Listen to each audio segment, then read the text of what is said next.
Hello guys, and welcome to another episode of DLAW. I'm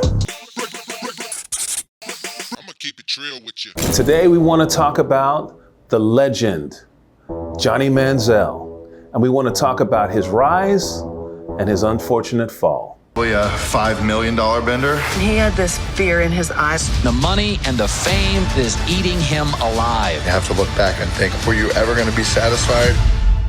Was enough ever enough? So it was really interesting to watch this special and understand what was really going on behind the scenes. He's doing so well on the field, and he's a superstar folk hero in College Station and throughout Texas and all over the nation, quite frankly.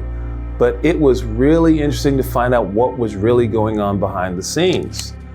And what that story is totally different from the fables we've been hearing for all these years. While I don't want to ruin this because I'm telling you, you gotta catch up with this, I'm sure Texas A&M University is not proud of all the secrets that Johnny and this film, this documentary, let out of the bag. So one of the things that I thought was absolutely crazy, right, was that Johnny, when he was in school, always had money, and you always see him running around. When he scores a touchdown, here's a money symbol. Look, you see, look at the highlights. Look what he's doing.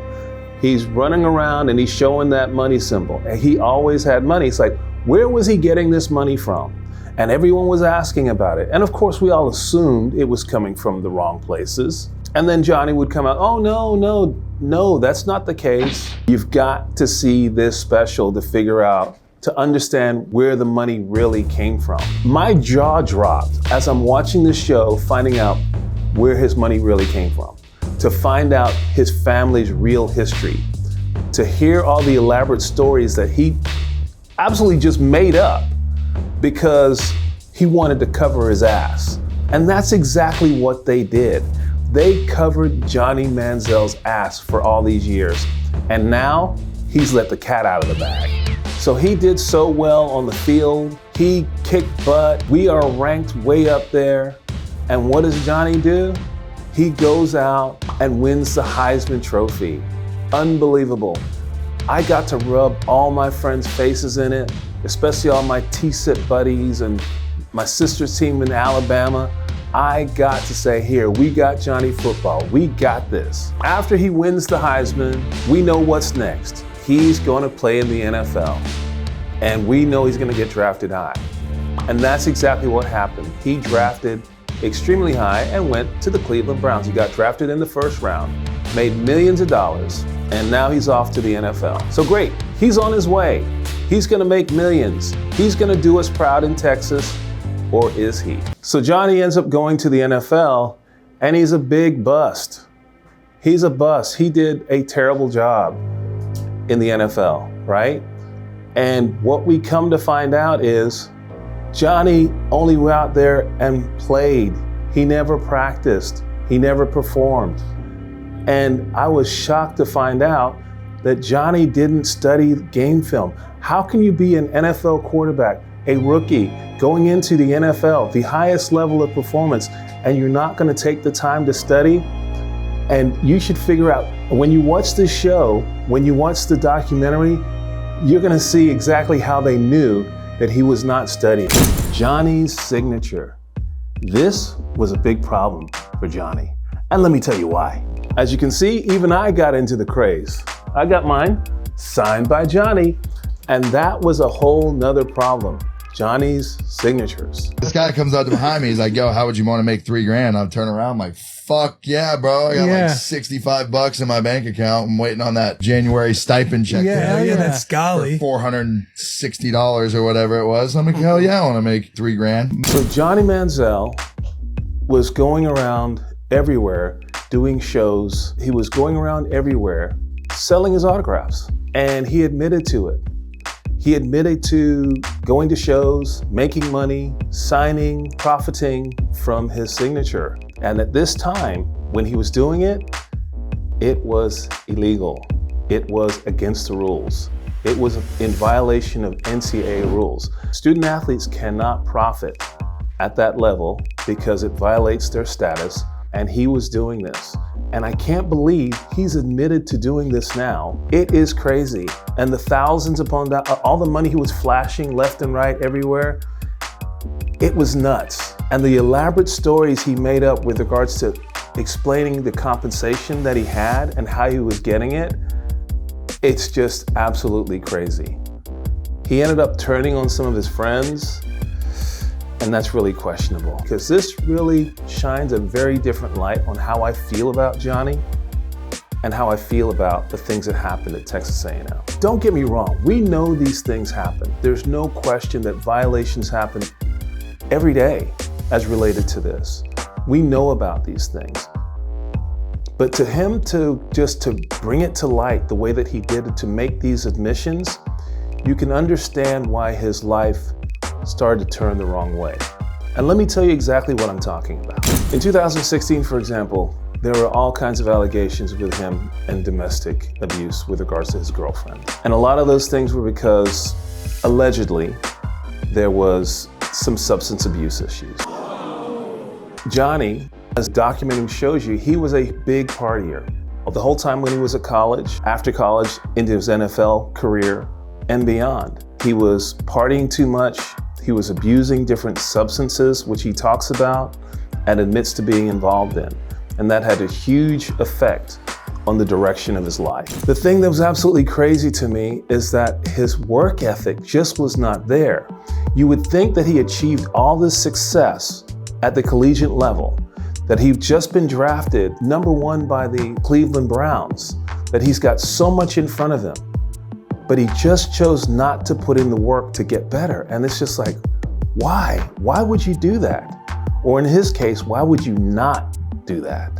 So back in 2013, all these allegations arose with regards to the autograph sign, all these elaborate schemes that came about. And for some reason, for the most part, he was essentially free of that. But the reason why is he got his buddy to take the fall for what happened and what got set up. Oh, it wasn't me, it was him.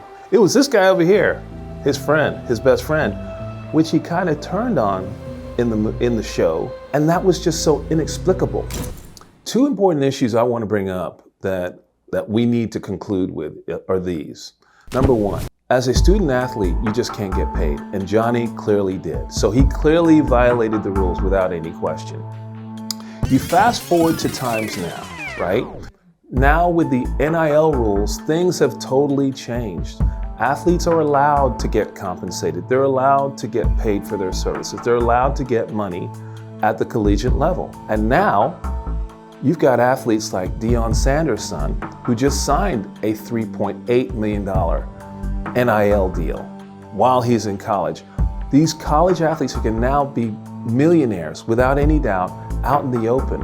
And the NCAA really screwed this thing up because they had the opportunity to massage it, to say, okay, let's create some standards, let's create some flexibility. And the NCAA chose not to. And because of the ensuing litigation, and they lost their case, it's really hurt their position and their bargaining power. The great thing that has come from that now is that athletes can now get paid for their performance, get paid for who they are, get paid for their talents at the collegiate levels.